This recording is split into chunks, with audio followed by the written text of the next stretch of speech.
Have you ever watched a robotic arm move with precise, fluid motion and wondered how engineers account for every tiny bit of its movement in space? Calculating the individual speed of its parts is a fundamental challenge, crucial for everything from delicate assembly to rapid manufacturing. Linear velocity components for a robot are primarily calculated using forward kinematics, which involves multiplying the Jacobian matrix of the robot by its joint velocities. This process translates the rotational or prismatic speeds of each joint into the linear and angular velocities of the robot's end effector in a Cartesian coordinate system. Essentially, it tells us how fast and in what direction the robot's tool point is moving in three-dimensional space. The core mechanism behind this calculation is the Jacobian matrix, which acts as a bridge between the joint space and the operational space.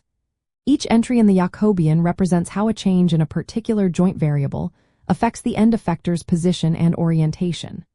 For linear velocity, we focus on the upper three rows of the Jacobian, which relate joint velocities to the translational components along the x, y, and z axes. This mathematical transformation is essential because it allows engineers to predict and control the robot's tip motion without needing to directly measure it. To practically apply this, imagine a robot with several joints, each moving at a specific angular velocity. You would first define the robot's kinematic chain, establishing coordinate frames at each joint.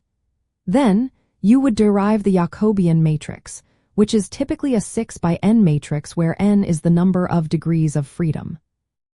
Multiplying this matrix by a vector containing the angular velocities of all the robot's joints will yield a 6-element vector for the end effector's velocity.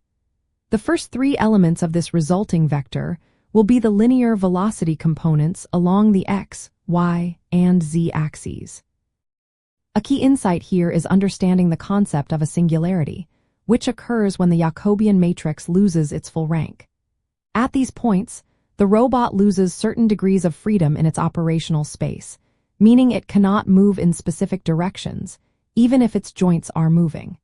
This is why path planning algorithms must carefully navigate around such configurations to ensure smooth, controllable motion.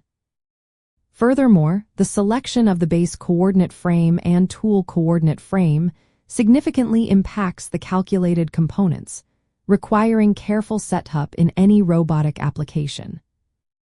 Ultimately, mastering the calculation of linear velocity components empowers engineers to accurately model, simulate, and control complex robot motions.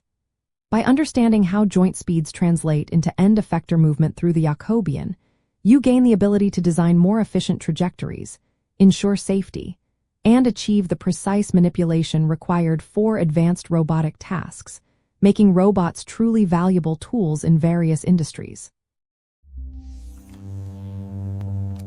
If you love robotics, like, subscribe, and keep building with us.